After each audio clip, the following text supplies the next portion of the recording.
In this video, we will go through 4 challenging JEE questions and explain each one step by step. This video has been highly requested by many students, so that's why I'm making this video. I try to cover a wide variety of concepts. If you want to solve the questions on your own, feel free to pause the video. Take some paper and a pen, and let's begin with our first question. We are given 3 functions f of x equals a1 plus 10x plus a2x squared plus a3x cubed plus x to the fourth. G of x equals b1 plus 3x plus b2x squared plus b3x cubed plus x to the fourth. And h of x equals f of x plus 1 minus g of x plus 2. We are told that f of x is not equal to g of x for all real numbers x. The question asks, what is the coefficient of x cubed in h of x? Step 1, we find the x cubed term in f of x plus 1. Substitute x plus 1 into f. So f of x plus 1 equals a1 plus 10 times x plus 1 plus a2 times x plus 1 squared plus a3 times x plus 1 cubed plus x plus 1 to the fourth. We only need the terms that contain x cubed. These 3 terms can never give us an x cubed value, so we only focus on the last 2 terms. Expanding the relevant parts, we see that x plus 1 cubed equals x cubed plus 3x squared plus 3x plus 1. So a3 times x plus 1 cubed contributes a3x cubed. The term x plus 1 to the fourth equals x to the fourth plus 4x cubed plus 6x squared plus 4x plus 1, so this adds 4x cubed. The other terms, a2 times x plus 1 squared, 10 times x plus 1, and a1 do not contribute any x cubed term. Therefore, the coefficient of x cubed in f of x plus 1 is a3 plus 4. Step 2, we find the x cubed term in g of x plus 2. Substitute x plus 2 into g, so g of x plus 2 equals b1 plus 3 times x plus 2 plus b 2 times x plus 2 squared plus b 3 times x plus 2 cubed plus x plus 2 to the fourth. Again, we only care about the x cubed terms. Expanding x plus 2 cubed equals x cubed plus 6x squared plus 12x plus 8, so b3 times x plus 2 cubed contributes b3x cubed. The term x plus 2 to the fourth equals x to the fourth plus 8x cubed plus 24x squared plus 32x plus 16, so this adds 8x cubed. Therefore, the coefficient of x cubed in g of x plus 2 is b3 plus 8. Step 3, subtract to get h of x equals f of x plus 1 minus g of x plus 2. When we subtract, the x cubed coefficient in h of x is a3 plus 4 minus b3 plus 8, which equals a3 minus b3 minus 4. Therefore, the coefficient of x cubed in h of x is a3 minus b3 minus 4. Step 4. Use the condition that f of x is not equal to g of x for all x. Consider the difference k of x equals f of x minus g of x. Since both f and g have the same x to the fourth term, it cancels out. K of x equals a3 minus b3 times x cubed plus a2 minus b2 times x squared plus 7x plus a 1 minus b1. If a3 minus b3 is not equal to 0, then k of x is a cubic polynomial, but every real cubic has at least one real root, because it changes sign between minus infinity and plus infinity. That would mean f of x equals g of x for some x, which contradicts the condition. Therefore, a3 minus b3 equals 0. Step 5. Substitute back into our expression we gained in step 3. The coefficient of x cubed in h of x equals a3 minus b3 minus 4, which equals 0 minus 4 equals minus 4. The final answer is minus 4, and the correct option is C. Question 2, we have 3 students, S1, S2, and S3. We define the following events. U is at least one of S1, S2, and S3 can solve the problem. V is S1 can solve the problem given that neither S2 nor S3 can solve it. W is S2 can solve the problem and S3 cannot. T is S3 can solve the problem. We are told that P of U equals 1/2, P of V equals 1/10, and P of W equals 1/12. We need to find P of T. This is all about probability.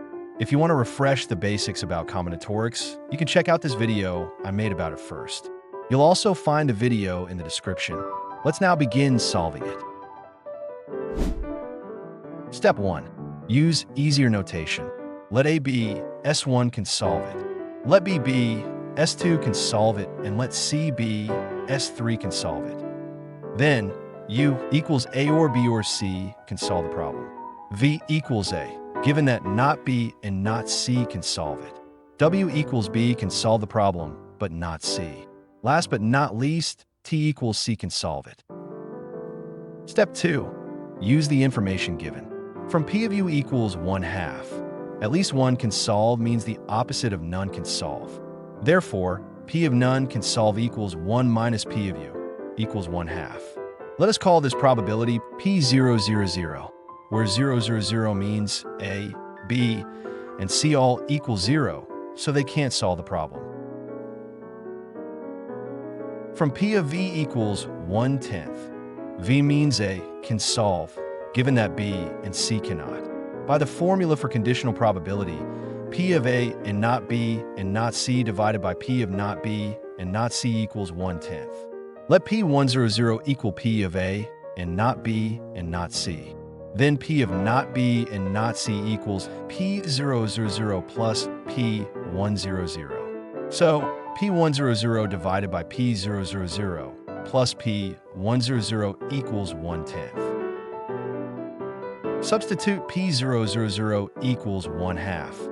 So P100 divided by 1/2 plus P100 equals 1/10. Multiply both sides by the denominator. 10 times P100 equals 1/2 plus P100. Simplify. 9 times P100 equals 1/2. So P100 equals 1/18. From P of W equals 1/12. W is B and not C. That means the total probability of all outcomes where B equals 1 and C equals 0. So P010 plus P110 equals 1/12. Step 3. Express what we want. We need P of T, which is the probability that C equals 1 or is true. In other words, we need P of C. We can write P of C equals 1 minus P of not C. Not C means S3 cannot solve. So we must add up all the probabilities where C equals 0.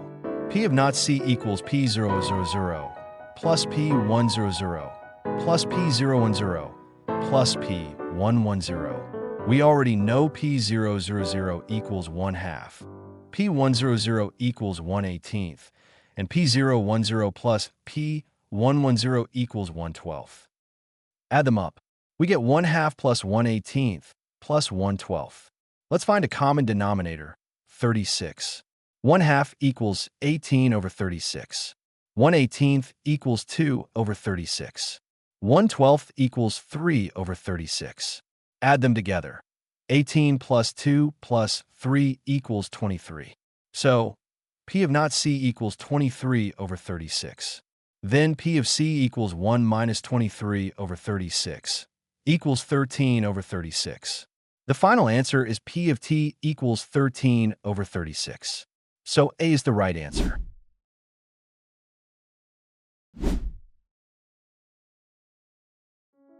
Question 3.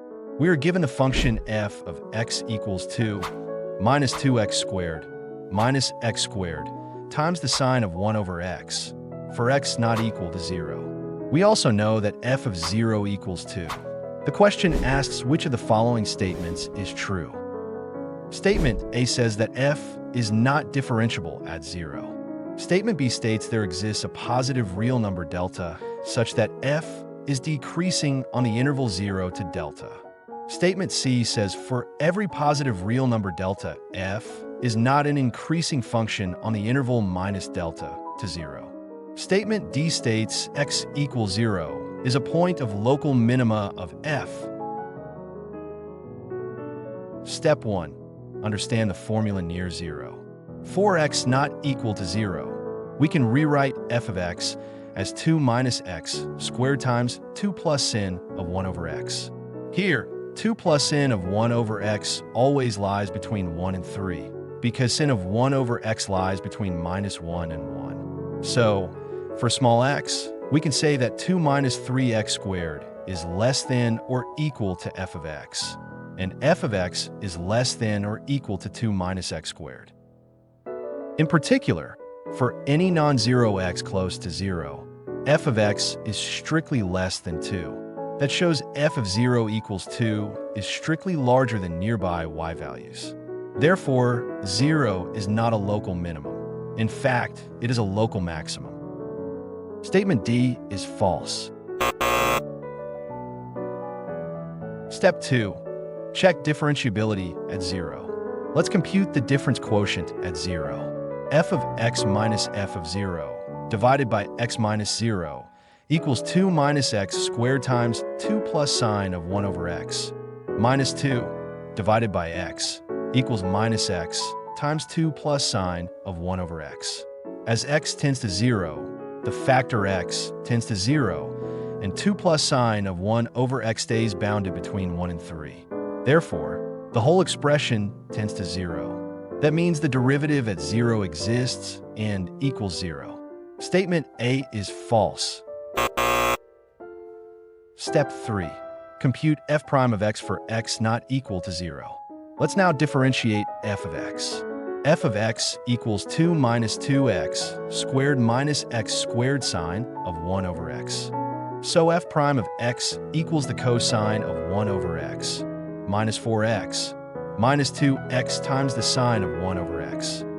The terms minus 4x and minus 2x sine of 1 over x tend to 0 as x approaches 0. The dominant oscillatory term near 0 is cosine of 1 over x. Therefore, as x approaches 0, f prime of x oscillates between values close to plus 1 and minus 1. This is the function cosine of 1 over x, and you can see that when x approaches 0, the function oscillates between 1 and minus 1. Step 4. Rule out statement B. Now that we know that the function oscillates between 1 and minus 1 when x approaches 0, we can have a look at statement B. Statement B claims the existence of a small positive interval 0 to delta on which f is decreasing. If f were decreasing on some interval to the right of 0, f prime of x would have to be non-positive for every x in that interval. But there are points arbitrarily close to 0 with f prime of x positive. Hence, no such delta exists.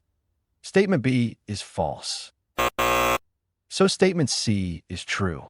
We can check this really fast because since we know the function oscillates faster and faster the closer you get to 0, the function can't just increase without decreasing too. Question 4. We are given a matrix P equals 2, 0, 0, 0, 2, 0, 0, 0, 3. And there is also given that the transpose of a matrix X is X transpose. We are asked how many 3 by 3 invertible matrices Q with integer entries satisfy Q inverse equals Q transpose, so Q is orthogonal, and PQ equals QP, so Q commutes with P. If you want to refresh the basics about matrices, you can check out this video I made about it. The video will not cover everything you need for this problem, but it will help you nevertheless. You'll also find the video in the description. Step 1. Understand the first condition Q inverse equals Q transpose. This is exactly the definition of an orthogonal matrix. Orthogonal matrices satisfy QQ transpose equals the identity. Since we are restricted to integer entries, the only possible values for entries of Q are 0 plus 1 or minus 1. This is because if Q has integer entries and is orthogonal, the rows must be orthonormal vectors in three-dimensional space. In other words, each row must have length 1 and be perpendicular to the other rows, which is only possible with integers 0 1, or -1.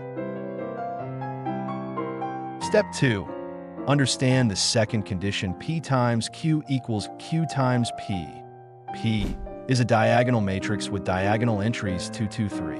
Two matrices commute with a diagonal matrix if and only if Q is block diagonal, aligned with the eigenspaces of P.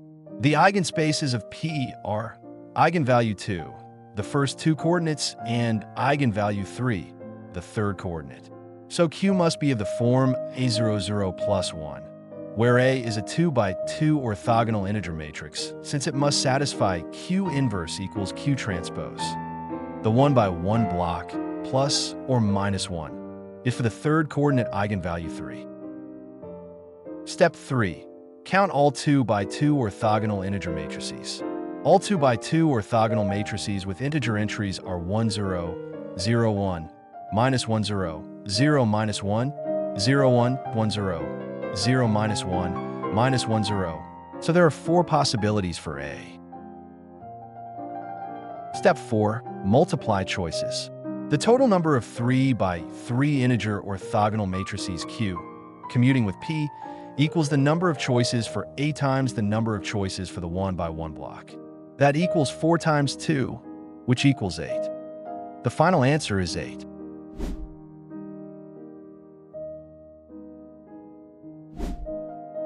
I hope this video was helpful.